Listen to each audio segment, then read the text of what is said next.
One of my favorite questions that I've asked on this show is, what did you have for breakfast? And over the years, we've gotten tons and tons of responses. Codfish breakfast, Mäckige, Oha, Bilaban, weißes Frühstück, Kai Greta, Kashunku, Pap, Pop, Albiris, Vermicelli, honey pole pancakes. And I decided to ask it again. So today, in our 7th installment of the breakfast series, I am asking you all, what did you have for breakfast? 5 people from 5 countries responded, so let's get our day started. I wanted to give you guys a quick twin update because I know a lot of you have been following along and have sent such supportive messages to me. It means so much.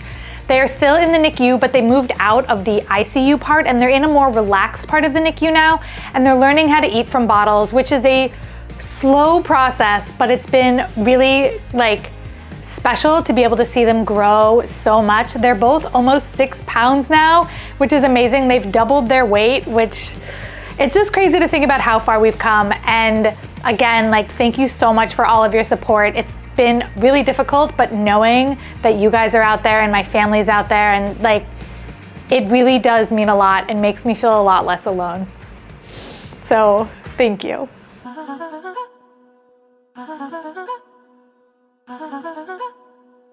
Hi Beryl, my name is Leah and I'm originally from Albania.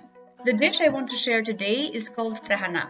Trahana is a kind of soup whose main ingredient is Trahana. So this is a dried, fermented mixture of grain and yogurt, often made and dried at home in larger quantities and stored for a few months. 4 tablespoons, not half a cup. I'm starting off well. I just completely mismeasured. I don't know why I thought it was a half a cup. It was 4 tablespoons. 4 tablespoons is a quarter cup, so I just took out a quarter cup. But I was just kind of on autopilot, la la la. This is why you have to pay attention to recipes, folks. Usually you would make it in the summer and then store it for a few months and use it in the winter. Although by now, store-bought versions exist as well.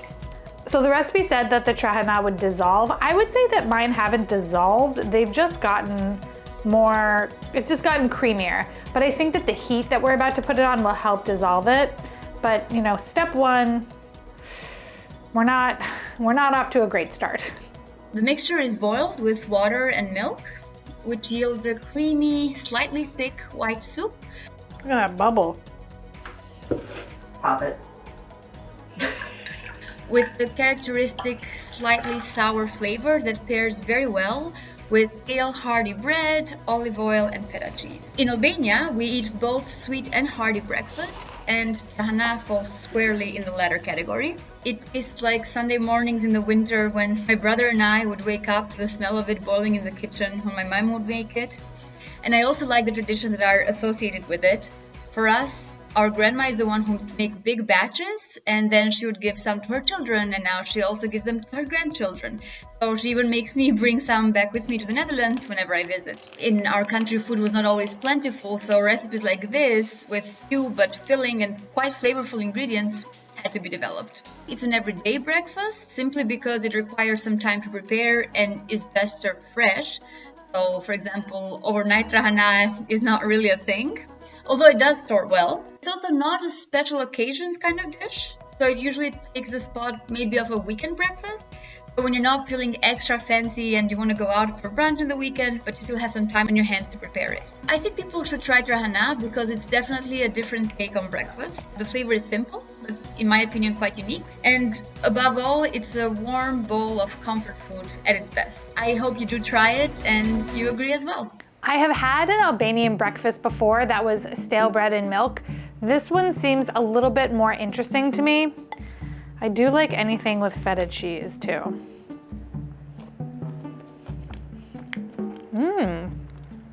Okay, I really like this. It kind of has a kefir-like taste to it, that sour, fermented flavor. Then you have the salty feta cheese and the crunchy bread.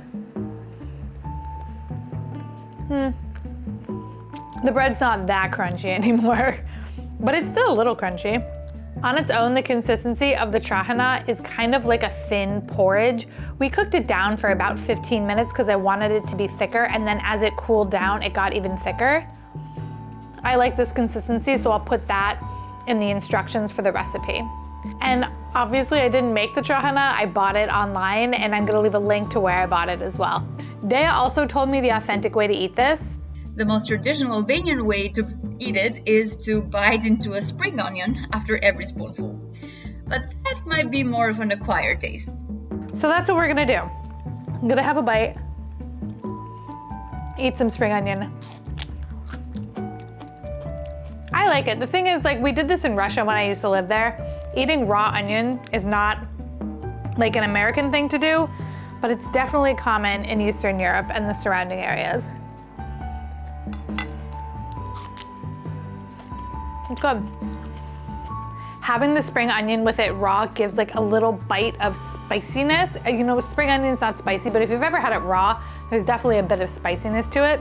And it's nice. It adds another layer of flavor to this dish that you think might be kind of plain, but it's not plain. I'd recommend this. I would recommend somebody try this. It's definitely gonna be something totally different that you've never had before. The Trahana is not very expensive to buy off Amazon, and you just need stale bread and some feta cheese. So like, go for it. Try this Albanian breakfast. I don't think that you would be disappointed. A lot of you want to know what I like to have for breakfast, so let me show you with the sponsor of today's episode, Wild Grain. Wild Grain is the first bake from frozen subscription box for sourdough breads, artisanal pastries, and pastas.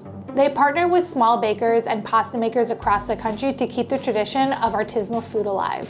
I love starting my day with bread, and sourdough bread in particular is one of my favorites, and unlike many store-bought options, Wild Grain uses a slow fermentation process which makes it easier in your stomach to digest. And there are no preservatives, which is something that I definitely am looking for when it comes to the breads that I'm eating first thing in the morning. All of their products are baked from frozen in 25 minutes or less, so that means there's no thawing and you can just get to baking right away. There are always seasonal and new products, so your box can change every single month. You're not just gonna get the same thing again and again. For example, this month I have biscuits, a cheese toastie, and ham and cheese foldovers, which all look super delicious. And I almost forgot, I also have pizza rolls. Pizza rolls. Also, if you have a special diet, they now have vegan, gluten-free, and special protein boxes. With over 40,000 5-star reviews, they've been rated the best food subscription box by USA Today 3 years in a row. Congrats, Wild Grain. And lastly, with every box ordered, they donate 2 meals to a food security nonprofit of your choice at no extra cost. Here's what I'm having for breakfast this morning. On one slice of bread, I'm gonna do fresh farmer's cheese with cucumber and salt. And on the other side, I'm gonna do peanut butter and jelly, which is one of my favorite combinations.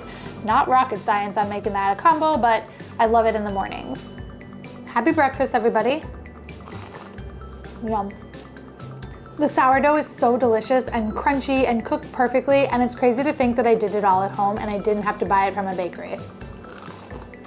If you're interested in checking out Wild Grain, and I highly, highly recommend you do, they are one of my favorite food subscription boxes out there. You can use my code BERYL and that will give you $30 off plus free croissants for life. And their croissants are killer. Okay, we know what I'm having for breakfast. Let's see what else you guys are having for breakfast.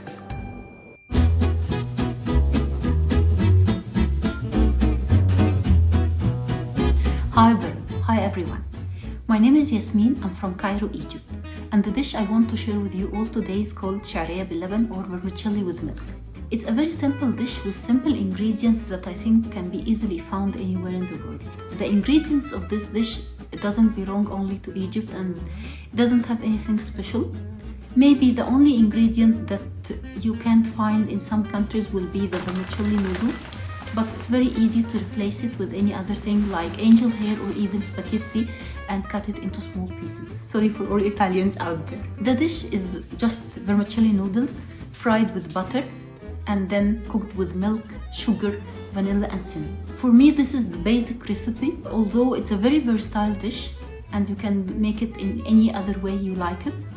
This is gonna taste good. Sugar, butter, vermicelli noodles, milk, like, yeah, yum. Whoa.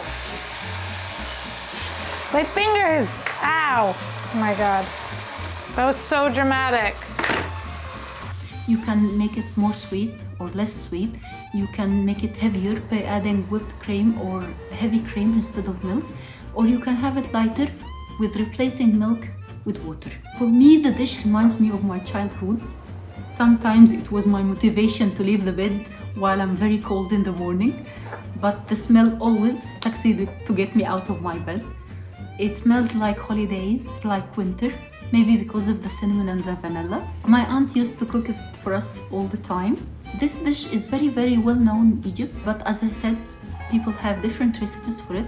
Some people make it pudding-like, so they add thickener, and some people want it saucy, so they add more milk or more liquid. Some people want it without any sauce, just the noodles itself. So you can always adjust it to your tasting. I love this dish and I love the smell of it. And I hope you love it as much as I do. Thank you so much. This is definitely, I think, one of the ultimate sweet breakfasts that you can have. It's like a rice pudding, but with vermicelli noodles. It smells delicious, and the texture of it, oh, I love vermicelli noodles. It's gonna be hot. Hot milk is hot. Oh my God. That's absolutely delicious. If you are somebody who likes a sweet breakfast, make this dish immediately. The only thing that I think would be difficult to find are vermicelli noodles, and they're not difficult to find. So if you like a sweet breakfast, run, don't walk to make this, because this is absolutely phenomenal. And it took like maybe 15 minutes to make. The longest part was waiting for the milk to cook down.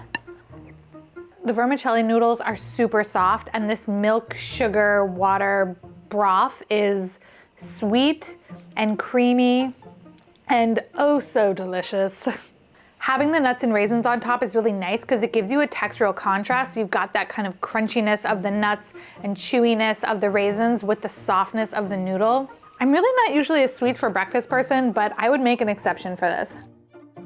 I feel like with a slightly bitter cup of coffee, this would go so well together. And for me, slightly bitter would be like coffee with just like a little less sugar and milk, not black coffee, because that's crazy.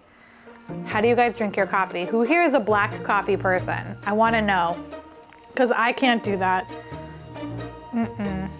I like this as a breakfast dish because it's easy to make, so it's something you could definitely make in the morning as you're getting ready to head out. It's sweet, it's creamy, it's got crunch, it's got softness, it's got tons of flavor. I would say, yeah, like this is definitely a wholesome and delicious breakfast.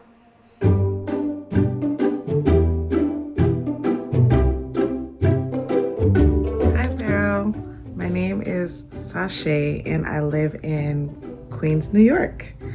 I am originally coming from a multicultural background, which I'm very proud of. Today, what I want to talk to you about is the Hausa Koko, which is a Ghanaian tribe. It's the Hausa people, and it is a wide known dish across all the tribes in Ghana. The Hausa Koko is a fermented spiced porridge, usually made with millet. When the porridge is fully cooked, you would top that with groundnut or peanuts, sugar to your tasting, and I like condensed milk on top of mine. Also, traditionally, there's something called couscous served on the side, but I like my Hausa Koko with Pinkaso. Pinkaso is a Hausa donut, and what I love about the Pinkaso is that it is also a savory, sweet treat. So the porridge part of this is the Hausa Koko. The ingredients it says on this is millet, pepper, ginger, and cloves. That's it. The one thing about it that does make me nervous is it says, do not overcook on the front, and it also says do not overcook on the back. So really, we shouldn't be overcooking this. Like, what happens if we do? I don't know. I just feel like I don't see too many foods advertising like not to overcook them, even though you shouldn't overcook any of them. It's just usually not in red on the front. Wow, I can already smell pepper. You can really smell the pepper and clove. Wow, that's pretty cool. Whoa. That smells really good. Yeah, it smells really good. It looks kind of like soil though, like a light sandy soil. And the texture is like a really soft sand or like a flour. But it smells really good, so cool. I'm excited to try this. The play on the word Pinkaso is also like Picasso, the artist. So Each donut is unique and beautiful at the same time. I'm really nervous to overcook this. I have no idea when it's cooked. The Hausa is looking much thicker, but like, is it cooked? Is it overcooked? I do not know. I'm gonna give it 2 more minutes and then I'm gonna take it off and hope for the best. I cooked it for about 5 minutes and I'm calling it. I think it's done and now I'm gonna move on to the donuts. What I love about this dish is that during my last pregnancy, I had a lot of food aversions and I was unable to eat and I became very, very weak. And Pinkaso and the House of Koko saved me. It was the only thing I can keep down, and that wasn't too sweet, it wasn't too savory, it was perfect. I was able to keep it down and it's very, very nourishing. It's already a traditional breakfast given to mothers across Ghana because it is very nourishing and it has lots of nutrients inside and it sticks to you and makes you strong. The ginger and the pepper give you strength and power. It's something that carried me through. I hope that you enjoy this and God bless you and your baby. This is the type of breakfast that makes me excited to try new breakfast because like I've never had anything like this before. I've never even heard of the ingredients that I use to make this porridge. We're gonna try the porridge first. It definitely like solidified now as it has sat. I hope that doesn't mean that I overcooked it. Give it a little stir. Oh, that's definitely an interesting flavor. It's very gingery and peppery. Kind of bland though at the same time. I'm gonna try it with one of these fritters that I made.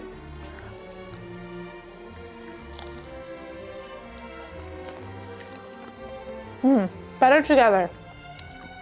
Yeah, and these fritters are pretty good. The onion really shines through. I like that. This is a very savory breakfast. There's tons of spices going on as well and different textures. The texture of the Hausa is kind of gelatinous in a way now that it's cooked and settled, but it doesn't feel like a jelly. It just like shakes like a jelly. And the fritter that I made is soft on the inside and crunchy on the outside. I think the condensed milk and sugar is nice because it's adding a little bit of sweetness to what is a very spiced porridge. I think what's most surprising to me is the flavor of this. I had no expectations going into it, but I definitely did not expect heat. You know, sometimes when you try something and it's just so different, you don't really know how to comprehend it. That's what this porridge is doing to me. It's like the texture of it and the flavor of it, it's just so wildly different from anything I've ever had and from anything that I was expecting that my brain is like trying to recalibrate right now. I found the Hausa mix on Amazon, which I will link in the description. So if you want to try this at home, you can do it that way.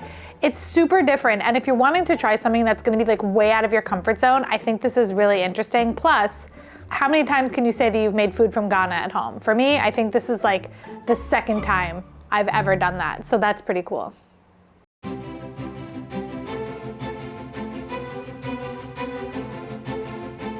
Hello, hi the rest of the world.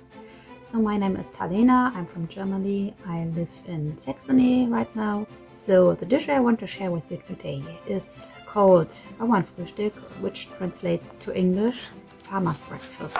Basics of this dish are potatoes, some kind of meat, usually ham or bacon, and also eggs. It's also very easy to make. All you usually have at home, at least as a German, because Germans not only like the bread, they also like the potatoes. So the recipe calls for a sip of milk, but like, is it a sip of milk out of the carton? Because a sip of milk out of the carton is a bigger sip than just pouring a little bit into a cup. I think I'm gonna do an out of the carton sip of milk because it's like an omelet that I'm making and you put a good amount of milk in an omelet. I also think that it is quite common in whole Germany. It's not only a food you can make at home, you can also find it in pubs sometimes or in canteens. Although being a thing everywhere in Germany, I think there are a lot of variations possible. I think what also differs is the kind of pickles you eat with it. The reason it's called that it belongs to the old times where the farmers would get up in the morning very early and had to work before they had their first breakfast. And so when they came to breakfast, they were already very hungry and they needed something more than just oats or so they needed really energy. I like that we're adding butter to the bacon fat potatoes because that's just delicious. I questioned it a little bit, but then I added it. Just gotta add butter when they say to add butter. So that's the thing you need to know. That's not a light breakfast, it really delivers energy. And that's the reason we don't eat it every day. It's more kind of a weekend breakfast. The reason I want to recommend this dish for breakfast because it gives a little bit the vibe of going back to the roots, to our ancestors, how they would live their lives with physical work and needing energy in the morning to start right into the day. It's fitting that for a breakfast episode we have something with eggs, and here we have something with eggs. It seems kind of like a typical omelet, just adding potatoes and of course a little bit of pickle on top to make it German. That's a huge bite. Hot, hot. That potato is holding on to some heat.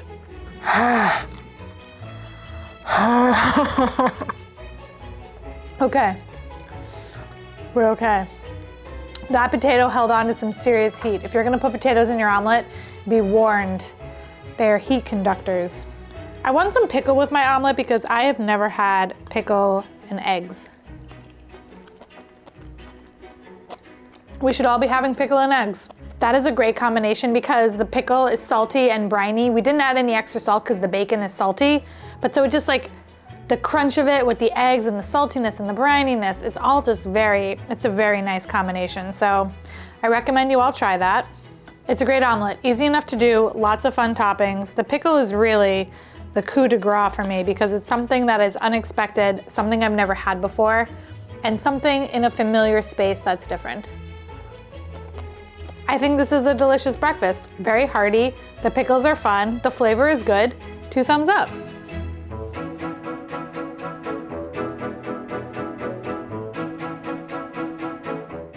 Hi Beryl, my name is Taschina. I live in Denmark, around 2.5-hour drive away from Copenhagen. And the dish that I would like to share is called magical blenderina oats. Oats, culturally here in Denmark, is a very common staple as a breakfast item. People customize the flavors to each their own palate. And to me personally, because I'm quarter American, I created this flavor combination that I absolutely adore, which is the blueberry and lemon flavor combination. This flavor combination is not that common here in Denmark, which I find very sad since it's an amazing flavor. So we're using frozen blueberries for this because frozen blueberries gives you like a more vibrant color, so more purple in whatever you're making than fresh blueberries, but you could obviously use fresh blueberries for this if you wanted to. Plus, frozen blueberries last longer and they're not gonna go bad in your fridge if you don't eat them fast enough, so that's another plus. But really we're doing it for the vibrancy of the color. And I thought, why not adding miso and olive oil to the mix, because I knew those flavors along with the blueberry and the lemon would create something that was quite special. And I was right in that. So if you've never had hemp hearts before, they're really good for you. They're high in omega-3s and good fatty acids, but they do come from the hemp plant, which is where marijuana comes from, but there's really no need to worry about it. You're not gonna get like stoned from eating hemp hearts. They're just really healthy for you. I think this is one of the seemingly most healthy dishes I've ever made between the hemp and the flax and the chia and the pumpkin seeds and the miso that's going in. It's like, yeah, it sounds really healthy. The name magical blenderina oats are an inspiration from that I believe that they taste magical, and blenderina was just an inspiration from blendering these overnight oats, and ballerina because I find the dish quite feminine and elegant. So I need this much miso and I had to buy this much to get this much, but Leah said she has a really good salmon recipe, so I will leave it in the description because I will also be trying it. Thanks, Leah. Of course. A teaspoon coming right up. Heaping teaspoon?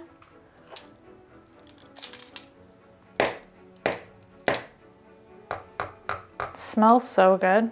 It's a dish that is tangy, umami, unique in its own way, and it has developed over time. So adding the cardamom was like the last thing I did because I knew it would just be a very nice addition. People should try this dish because it is just simple, healthy, tastes amazing, it is delicious. You can whip it up or mix it up the night before. Let it sit in the fridge so the mass can thicken and the flavors can mingle together. Okay, so like 10 to 15 minutes later, we have added everything to the blender and now it's time to make it. It's just a beautiful dish that I really want to share with the rest of the world because I actually haven't shared it with that many and I'm very proud of it. Look at that color. It's so pretty and vibrant. I love colorful foods. I did a whole colorful food episode. Purple is definitely up there. Purple and yellow, my two favorite colored foods. Since having the babies, so many of our friends and family have brought us food so we don't have to cook. Like going back and forth to the NICU is a lot. Our fridge is stocked, so we had to move a bunch of stuff around to get that to fit. I really hope you enjoy it. I hope you try it. Bon appétit, or itadakimasu, or as we say here in Denmark, velbekomme. Good morning, good morning. I definitely think I have the prettiest breakfast of them all. The purple color is fabulous. I let this sit overnight in the fridge so the chia seeds have a chance to like become all coagulated, which I think will be nice for this. Yeah, the chia seeds did their job.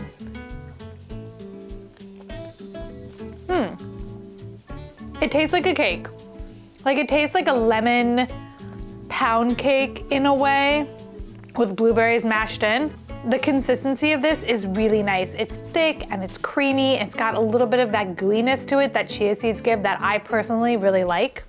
The color though, the color is outstanding. Let's get a little yogurt with this. I think that'll be good.